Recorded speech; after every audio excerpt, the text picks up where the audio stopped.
Welcome back to the channel. I kind of broke my content schedule, and my excuse was like I look a mess. I've been feeling a mess. Like I haven't really just been feeling up to par, and I didn't want to film myself because I wasn't feeling myself. But I was like, you know what?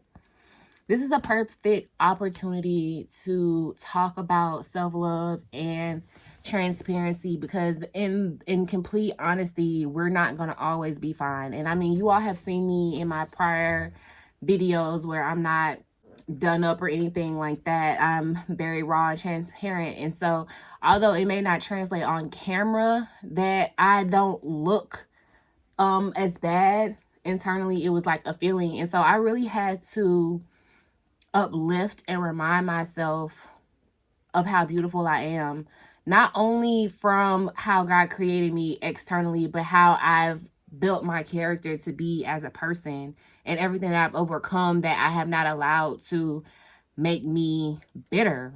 Like, and I just wanted to record myself being transparent in this moment with y'all and tell you guys why I feel like I've overcome so much, why it's contributed to the person who y'all see today, down to why there was a delay in me launching my YouTube channel. Like, I'm going to give you all the real tea. Let me take a sip before we... My parents have done an absolutely amazing job as parents, making sure my sister and I went without nothing. We had everything. We went on trips. My dad made sure we traveled. Disney World, Busch Gardens, Atlanta Botanical Gardens, Mississippi, Alabama, Tennessee, Florida, like Virginia, Philadelphia. Like, he made sure we saw a lot of places, and he made sure we enjoyed the finer things, down to our education. So when I was in school, I originally started when I was younger at a Montessori school. And then I went into grade school at a private Christian school on the opposite side of town. So I didn't get into public school officially until the 7th grade. First of all, I had an immediate culture shock. At my private school, on this hand, we have my private school where I am in uniform. There's probably like 10% Black kids.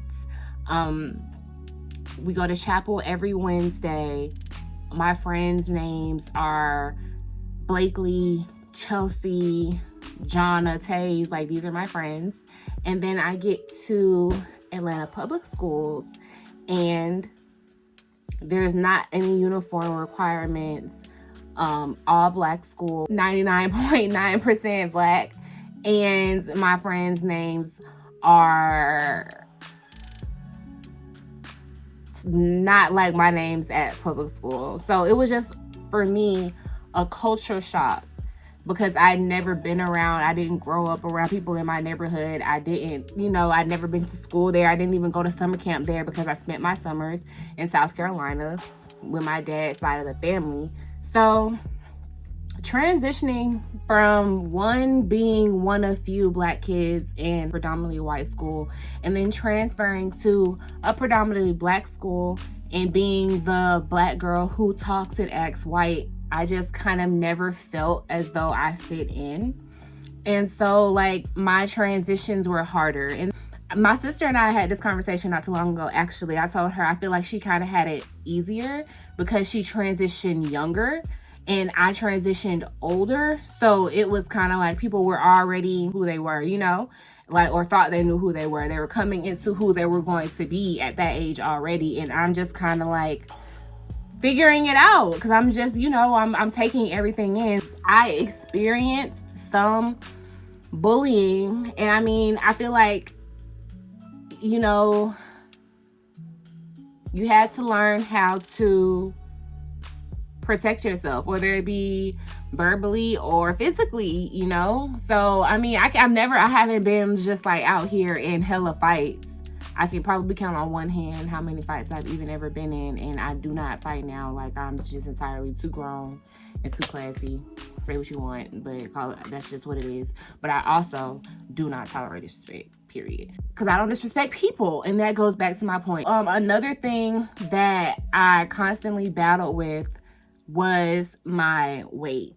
So I wasn't extremely obese, but I also wasn't petite or shapely. And I will never forget this guy at my school. I will not say his name because he and I are cool now. But I will never forget the day he said to me, "You don't know if you want to be skinny or fat." I'm just like, what?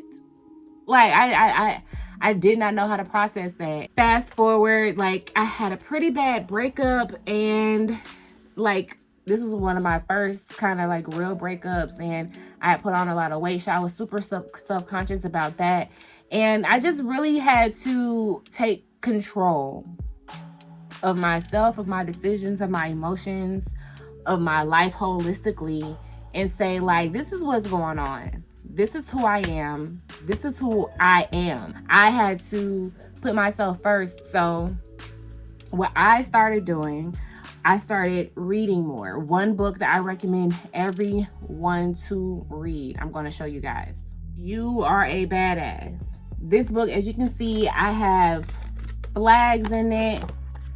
The book is highlighted and marked up. Like, this book was so inspiring, and it reminds you, if you forgot who you were, it gives you the route to remembering exactly who you are, okay?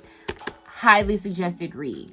I've been in award-winning and nominated producers and writers and actors' offices and everything, and they have read and recommend this book. So, awesome read. It reminds you of who you are and that you lack nothing. I think so many times in the world with social media, especially with social media and just with our own expectations, because we're often our own biggest critics, that we go so hard on ourselves and we do not give ourselves the credit that we deserve. I had to be my own cheerleader. There were a lot of things that I encountered that I never told anyone about when I was going through the storm.